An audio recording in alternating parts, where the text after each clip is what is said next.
Sir AP రాజకీయాల విషయానికి వచ్చేసరికి జగన్మోహన్ రెడ్డి గారు అసెంబ్లీకి వస్తారా రారా అన్న చర్చ అసెంబ్లీ సమావేశాలు ఎప్పుడు స్టార్ట్ అయినా ఇది జరుగుతూనే ఉంటుంది. మరి ఈసారి వస్తారా రారా, ఎందుకంటే ఈసారి రాకపోతే బై ఎలక్షన్స్ తప్పవంటూ రఘురామకృష్ణరాజు గారు కూడా ఒక వార్నింగ్ కాల్ అయితే ఇవ్వడం జరిగింది. మరి వచ్చే యోచనలు ఉన్నాయా, లేకుంటే నేను ముఖ్యమంత్రి అయిన తర్వాతనే వస్తా అన్న అభిప్రాయంలో ఉన్నారు? ఆయన అభిప్రాయంలో ఆయన ఉండొచ్చు, కానీ ముఖ్యమంత్రి అయ్యే అవకాశం ఎప్పటికీ ఆయన జీవితంలో ఎప్పుడు ముఖ్యమంత్రి కాలేడు. ఎందుకంటే అతన్ని ఆంధ్రప్రదేశ్ ప్రజలు అతన్ని నమ్మి 151 సీట్లు ఇచ్చి ఒక అద్భుతమైన విజయాన్ని ఇచ్చి పరిపాలన చేయమని ఇస్తే ఆంధ్ర రాష్ట్రాన్ని అధపాతాళాన్ని తొక్కేశాడు. ఓన్లీ సంక్షేమాన్ని నమ్ముకుని అభివృద్ధి వదిలేశాడు. ఎక్కడా కూడా యువత భవిష్యత్తును ఆలోచించలేదు. నువ్వు మాట్లాడేటప్పుడు నువ్వు ఓకే, తప్పులేదు. ఆ మాట్లాడేదే మేము అడిగేదంటే ఒక సామాన్య ప్రజలుగా మీరు అసెంబ్లీకి వచ్చి మాట్లాడండి. నిజ నిర్ధారణ అక్కడే జరుగుతుంది. ఇప్పుడు అసెంబ్లీలో కదా ఏదన్నా చేయాలంటే మాట్లాడాలన్నా, ఏదైనా తీర్మానం చేసుకోవాలన్నా, దేని గురించన్నా మనం చేయాలన్నా అసెంబ్లీకి వచ్చి మాట్లాడితేనే అర్థమవుతుంది. నువ్వు వేళ ప్రెస్ మీట్ పెట్టావు, గాలిలో పోయింది అది. నువ్వేదో చూపించాలని ప్రయత్నం చేసావు, ఏదో ఇంత చేశాను నేను చెప్పుకోవడానికి ఏం లేకుండా నువ్వు చేసింది ఇంతే. మాట్లాడింది చాలా పెద్దది ఉంది. అరాచక పాలన చేసావు, ఇప్పుడు బూతుల పాలన చేసావు. మీ మంత్రులు ఎంతమంది నీచాతినీచంగా మాట్లాడి ఆంధ్రప్రదేశ్లో ఉన్నటువంటి నాయకులు ఇంత వెధవలా అని ప్రపంచానికి చాటి చెప్పిన పార్టీ ఏదైనా ఉందంటే అది వైఎస్ఆర్సీపీ పార్టీ. మరి అంత నీచాతినీచంగా సంస్కారం లేకుండా ప్రభుత్వాన్ని పరిపాలన చేసావు. ఎప్పుడైనా ప్రజలు ఒకదానికి ఎడిక్ట్ అవుతుంటారు. ప్రజలు కానీ, యువత కానీ, అటు రాజకీయ నాయకుడు కానీ, ఇటు సెలబ్రిటీ సినిమా యాక్టర్ కానీ, వీళ్ళు మాట్లాడే మాటలు, వీళ్ళు చేసే చేష్టలు నిరంతరం గమనిస్తూ ఉంటారు యువత పెడదారి పట్టుకోవడానికి కారణం ఇలాంటి దరిద్రుల వల్లే.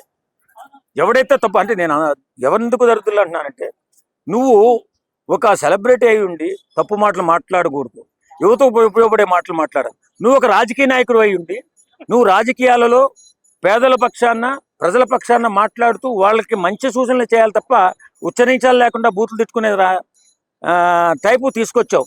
వైఎస్ఆర్సీపీ పార్టీ అధికారంలో ఉన్నప్పుడు ఉచ్చరించాలు లేకుండా తల్లిని, చెల్లిని, అమ్మని, అక్కని అందరినీ బూతుల్లోకి లాగేసి ఎవడైనా వాళ్ళకి ఎదురు తిరిగితే వాళ్ళ కుటుంబాన్ని రోడ్డు మీద తీసుకొచ్చి వాడికి క్యారెక్టర్ అసాసినేషన్ చేసేసి చాలా మందిని ఇబ్బంది పెట్టి ఎవరి దాకా ఎందుకు? పవన్ కళ్యాణ్ చెప్పాలంటే ఈవేళ మనుషుల్లో దేవుడు అతను. ఈ సన్నాసులకు తెలుసో తెలియదు. ఒరే సన్నాసులారా, ఒక మాట చెప్తున్నా వినండి. సొంత సొమ్ముతో రాజకీయం చేసేటటువంటి ఒక్కడు కూడా ఈవేళ ఇండియాలో లేడు. ఒక్క పవన్ కళ్యాణ్ తప్ప సొంత డబ్బులతో రాజకీయం చేసిన మహానుభావుడు ఎవడు లేడు. సొంత డబ్బులు ఏరే ప్రభుత్వం, వైఎస్ఆర్సీపీ ప్రభుత్వం ఉంటే 3000 మందికి చనిపోయినటువంటి రైతులకి మనిషి కుటుంబానికి ₹1,00,000 ఇచ్చిన దేవుడు అతను. అలాంటి వ్యక్తిని కూడా ఉచ్చనీచాలు లేకుండా తల్లిని, పిల్లల్ని కూడా తిట్టించిన దుర్మార్గులు ఎవరైనా ఉన్నారంటే వాళ్ళు వైఎస్ఆర్సీపీ నాకే. వేళ నేను అడుగుతున్నా, మీకు దమ్ముంటే మీరు జన్మలో జీవితంలో ఎప్పుడు కూడా జగన్మోహన్ రెడ్డి అనేవాడు ముఖ్యమంత్రి కానివాడు. ఎందుకంటే మీరు అంత నీచానికి దిగజారిపోయారు. అప్పట్లో ఎంతో, ఇప్పుడు మంచిని మంచిగా, చెడుగా చెప్పుకోవాలి. వేళ ఇండియాలో నిజాయితీ నెంబర్ 1 నిజాయితీ నాయకుడు ఎవరున్నారని చెప్పి అప్పుడు సర్వే చేస్తే పవన్ కళ్యాణ్ గారు వచ్చారు. మోడీ గారి కంటే ముందున్నారు ఆయన. అక్కడ కేంద్ర ప్రభుత్వం గుర్తించింది, కానీ ఈ సన్నాసులు గుర్తించలా. ఇక్కడ ఉన్నటువంటి నీచ సంస్కృతి కలిగిన నాయకులు, వైఎస్ఆర్సీపీ నాయకులు గుర్తించలా. ఈవేళ వచ్చి పవన్ కళ్యాణ్ గారి గురించి మాట్లాడే దమ్ము, ధైర్యం వీళ్ళు ఎవరికి లేదండి. కావాలని ఏడుస్తూ ఉంటారు అంతే.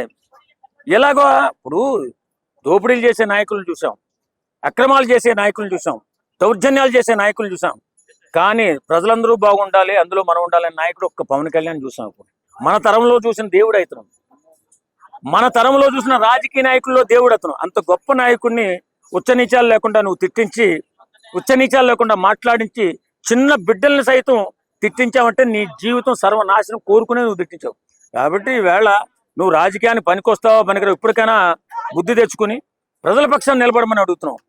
ప్రజల పక్షాన్ని నిలబడి ఈవేళ అసెంబ్లీకి వచ్చి మాట్లాడి జరుగుతున్నటువంటి అభివృద్ధి మీద నువ్వు మాట్లాడి ఎక్కడ అన్యాయం జరుగుతుంది, ఎక్కడ న్యాయం జరుగుతుంది, నువ్వు గ్యారంటీగా ప్రభుత్వంతో పోరాడితేనే వేళ మన సమాజానికి మంచి, ఆంధ్రప్రదేశ్ మంచి జరుగుతుంది. కాబట్టి నువ్వు అసెంబ్లీకి వచ్చి మాట్లాడు. నువ్వు ఫ్యూచర్లో పేదల పక్షాన్ని నిలబడు, నీకు మళ్ళీ భవిష్యత్తు రావచ్చు. అసెంబ్లీ రాకుండా బై ఎలక్షన్స్ ఉంటాయా, సస్పెండ్ చేస్తారా, దాని పట్ల ఏమన్నా? సస్పెండ్ చేసేంత అవసరం ఉండదు, ఎందుకంటే వదిలేస్తారు. ఇక ఇతను పని అయిపోయింది, జగన్మోహన్ రెడ్డికి రాజకీయాల నుంచి దూరంగా వెళ్ళిపోయాడు అని చెప్పేసి ప్రజలే వదిలేస్తారు. వాళ్ళు సస్పెండ్ చేయాల్సిన అవసరం లేదు. ప్రజలు ఇప్పటికే కింద తొక్కారు. ఇంకొద్దురా అని చెప్తూ వచ్చేస్తారు. అంటే మిగతా 10 మంది ఎమ్మెల్యేలు ఏమి మాట్లాడకుండా జనం ముందు మరి అంత కంట్రోల్ కి ఏమి చేయకుండా ఉంటే వాళ్ళకి జీతాలు ఇవ్వడం అవసరం అంటారా సార్? నిజంగా ఇది కూడా అడగాలి మన ప్రజలుగా. ఒరే బాబు, నువ్వు నీ ఉద్యోగానికి నువ్వు జీతం తీసుకున్నావు, కష్టపడి పని చేయి. నువ్వు ప్రభుత్వంలో ఉన్నప్పుడు లంచాలు తీసుకున్నావు, కానీ ఇప్పుడు జీతం తీసుకుంటున్నావు కదా. దీనికోసం ప్రజల పక్షం నిలబడి వైఎస్ఆర్సీపీ నాయకులు అడుగుతున్నావు. మీరు 2 లక్షలు 3 లక్షలు జీతం తీసుకున్నారు. పవన్ కళ్యాణ్ గారు ఆయన కూడా జీతం తీసుకున్నాడు, కానీ పిఠాపురంలో ఉన్నటువంటి అనాథులకు ఒక్కొక్కరికి 5,000 చొప్పున ఇస్తున్నాడు. మీరు కూడా ఒకవేళ ఇస్తే దానం చేస్తే ఇంకా మంచిది. జగన్మోహన్ రెడ్డి గారు ఈసారైనా అసెంబ్లీకి వెళ్తారా లేదా, దాని మీద మీరు ఏమంటారు? అంటే ప్రతిపక్ష హోదా అనేది వైసీపీ పార్టీ అడగడం తప్పు కాదు. ఎందుకంటే 41% ఓట్ షేరింగ్ ఉందని చెప్పి వైసీపీ పార్టీ వాళ్ళు ప్రతిపక్ష హోదాను అడుగుతున్నారు. కానీ ఆల్రెడీ జనసేన పార్టీ ఆ స్థాయిలో ఉంది, 21 స్థానాలు ఉన్నాయి. సెకండ్ ప్లేస్ లో జనసేన పార్టీ ఉంది. కాబట్టి జనసేన పార్టీకి ప్రతిపక్ష హోదా ఇచ్చే అవకాశాలు ఉంటాయి. అంటే టెక్నికల్ గా చూస్తే వైసీపీ పార్టీకి 40% ఓటింగ్ ఉన్నా సరే టెక్నికల్ గా మాత్రం అసెంబ్లీలో జనసేన పార్టీకి 21 స్థానాలు ఉన్నాయి. కాబట్టి ఖచ్చితంగా ఏదైతే ప్రతిపక్ష హోదా ఇస్తేనే వెళ్తాము అనేది కరెక్ట్ కాదు. కానీ డిమాండ్ చేయడంలో మాత్రం ఎట్టి పరిస్థితుల్లో తప్పులేదు. ఎందుకంటే వాళ్ళకున్న ఓట్ షేరింగ్ బట్టి వాళ్ళు అడుగుతున్నారు. డిమాండ్ చేయడంలో తప్పులేదు. ఆల్రెడీ గవర్నర్ గారి దగ్గరికి వెళ్ళి కలిశారు. గవర్నర్ గారి దగ్గరికి వెళ్ళి కూడా స్పీకర్ కి గైడెన్స్ ఇచ్చుకొని కూడా వాళ్ళు తెచ్చుకోవచ్చు. కానీ ఆ అవకాశాలు కూడా లేవు, అంటే వచ్చే అవకాశాలు అయితే లేవు. కాబట్టి ప్రతిపక్ష హోదా ఇస్తేనే వెళ్తారనేది కూడా రాంగ్. అసలు అది అసెంబ్లీకి ప్రజలు ఓట్లేసి గెలిపించినప్పుడు ఒకళ్ళు ఎమ్మెల్యే ఏంటి, 2 ఎమ్మెల్యేలు ఏంటి, ఎంతమంది అయితే మీకు ఏంటి అసెంబ్లీకి వెళ్ళి ప్రజల తరఫున మాట్లాడడానికి మీకు ప్రాబ్లం ఏంటి అనేసి చాలా మంది క్వశ్చన్ రైజ్ చేస్తారు. అందుకే ఇప్పుడు ఏంటంటే అసెంబ్లీకి ఎవరైతే రారో ఆ పార్టీ ఈ పార్టీ ఏ పార్టీ అని కాదు, ఎవరైతే అంటే అనారోగ్య సమస్యలు లేకపోతే ఇంకా మేజర్ ఇష్యూస్ కాకుండా వాంటెడ్ గా కావాలని ఎవరైతే రారో వాళ్ళ సభ్యత్వాన్ని రద్దు చేయండి. వాళ్ళ సభ్యత్వాన్ని రద్దు చేసి చాలా మంది ఇండిపెండెంట్ గా పోటీ చేశారు. వాళ్ళకి ఆ అవకాశం స్పీకర్ ద్వారా గవర్నర్ గారి గైడెన్స్ ఇచ్చి వాళ్ళకి అవకాశాలు కల్పించండి. ఎందుకంటే ప్రజల తరపున ప్రశ్నించవలసిన ఎవరైతే ప్రజాప్రతినిధులు ఉంటారో వాళ్ళే అసెంబ్లీకి రాకపోతే ఇంకా ప్రజాస్వామ్యానికి వాల్యూ ఏముంటది, ఎలక్షన్ విధానానికి వాల్యూ ఏముంటది. కాబట్టి ఎన్నికల ఖర్చు వృధా, ప్రజలు చాలా కష్టపడి ఓట్లు వేశారు. ఇదంతా చాలా రిస్క్ జరిగిన ఒక అంశము. ఇలాంటి టైంలో మేము మాకు అధికారం లేదు కాబట్టి, లేకపోతే మాకు అవకాశం లేదు కాబట్టి, లేకపోతే మాకు ప్రతిపక్ష హోదా రాలేదు కాబట్టి అని అసెంబ్లీకి వెళ్ళకపోవడం అనేది చాలా తప్పు. అంటే వాళ్ళకి ఎవరు గైడెన్స్ ఇస్తారో నాకు తెలియదు. ఒక అనలిస్ట్ గా మాత్రం అది పూర్తిగా రాంగ్. ప్రజల్లో నెగిటివ్ సంకేతం వెళ్తుంది. అది ప్రజాస్వామ్యానికి మంచిది కాదు. ఒకవేళ నిజంగా నేను అంటున్నాను, మన అయ్యన్ పాత్ర గారికి నేను స్పీకర్ అయ్యన్ పాత్ర గారికి నేను రిక్వెస్ట్ చేసేది అంటే ఎవరైనా నిజంగా వాంటెడ్ గా కావాలని రాకపోతే వాళ్ళ సభ్యత్వాన్ని రద్దు చేయండి. ఇండిపెండెంట్ గా పోటీ చేసిన చాలా మంది ఉన్నారు, వాళ్ళకి ఇవ్వండి, వాళ్ళ ప్రజల తరపున ప్రశ్నిస్తారు. అంటే ప్రజాస్వామ్యం డెమోక్రసీ అనేది అక్కడ నష్టం కలిగే అవకాశం ఉంటుంది. కాబట్టి దాన్ని పూర్తిగా వ్యతిరేకిస్తాము. జగన్మోహన్ రెడ్డి గారి మాత్రమే కాదు, మిగతా వాళ్ళు ఎవరైనా సరే అసెంబ్లీకి గెలిచిన ప్రతి ఒక్క ఎమ్మెల్యే అసెంబ్లీకి వెళ్ళాలి. వెళ్ళకపోతే వాళ్ళ సభ్యత్వం రద్దు చేయండి. ఇంకొకటి చూసుకుంటే మన షర్మిల గారు వాళ్ళ కొడుకు రాజారెడ్డిని రాజకీయాలకి పరిచయం చేస్తున్నారు, నిన్ననే పరిచయం చేశారు. దాని మీద మీరు ఏమంటారు? అసలు అతనికి కొంతమంది ఏమంటున్నారు అంటే రాజకీయ అనుభవమే లేదు అతనికి, ఆయన తీసుకుని వచ్చి రాజకీయాలు అవసరమా అనేసి మాట్లాడుతున్నారు. అంటే షర్మిల గారి యొక్క ఉద్దేశం ఏంటంటే రేపు నేను రాజకీయాలు నిలబడతానో నిలబడలేను, రేపు నాకు ఈ ప్లాట్ఫామ్ ఉండొచ్చు ఉండకపోవచ్చు, ఒకవేళ ఉండినా నేను ఎక్కువ కాలం కొనసాగించలేకపోవచ్చు. కాబట్టి నా కుమారుని నేను రాజకీయాల్లో తీసుకొచ్చినట్లయితే ముందుకి ఉపయోగపడవచ్చు, ఇప్పుడు కాకపోతే నెక్స్ట్ అని చెప్పండి. ఇది కూడా నెపోటిజం లాంటిదే. ఇప్పుడు మనకి నేపాల్లో జరిగిన సంఘటన కూడా ఇదే. ఎందుకంటే వారసత్వ రాజకీయాలను ప్రజలు ఇష్టపడట్లేదు. అది ఎవరిని ఎంత పెద్ద లీడర్ని కూడా ఇష్టపడట్లేదు.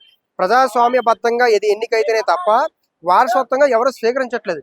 కాబట్టి ఆ షర్మిల గారికి సరైన రాజకీయపరమైన ఏ అవకాశాలు లేవు. ఇప్పుడు వాళ్ళ కొడుకుని కూడా ఈ టైంలో తీసుకొచ్చి ఇబ్బంది పెట్టడం తప్ప మరో అంశం కాదు. అంటే తొందరపాటుగా అంటే దూరదృష్టి ఆదేశిస్తారు, ఏం ఆలోచిస్తారో తెలియదు. కానీ అసలు రాజకీయం అంటే షర్మిల గారికి ఒక ప్లాట్ఫామ్ సరైన ఒక పదవి కానీ ఒక బాధ్యత కానీ పెద్దగా లేదు. ఇలాంటి టైంలో ఆ కుమారుని తీసుకొచ్చి ఇరికించడం అనేది ఒక రిస్క్ లాంటిదే.